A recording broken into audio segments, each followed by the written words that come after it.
महागड्या दुचाकी चोरून त्या शेतात, जंगलात किंवा डोंगर भागात लपवायच्या. काही कालांतराने त्या वाहनांचा सोक्षमोक्ष लावायचा. ही त्यांची चोरीची सूक्ष्म पद्धत पोलिसांनाही चकवा देणारी होती. मात्र कोतवाली पोलिसांनी टोळीला जेरबंद तर केलेच, त्यानंतर त्यांनी चोरलेल्या महागड्या दुचाकीही हस्तगत केल्या आहेत. 7 डिसेंबर रोजी नगरच्या वैभव घोरपडे यांची पल्सर गाडी चोरीला गेल्याची फिर्याद दाखल करण्यात आली होती.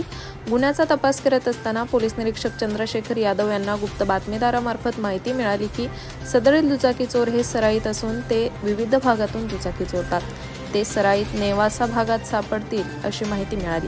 त्यानंतर पोलीस निरीक्षक यादव यांनी लगेच गुन्हे शोध पथक तयार करून नेवासा या ठिकाणी रवाना केले.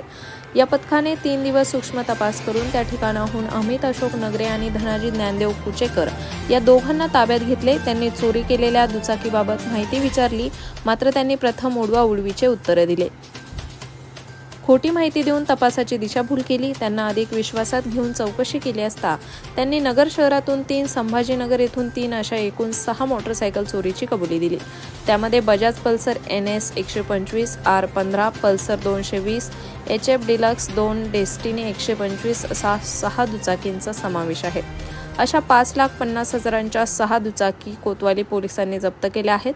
या दुचाकी वैभव अनिल घोरपडे, अदनान मनसूर शेख, सचिन साहेबराव जोगदंडे, रामदास रांजणे, मिठू श्रीपाद वाल्लेकर यांच्या असून एका वाहनाच्या मालकाचा शोध घेणे सुरू आहे.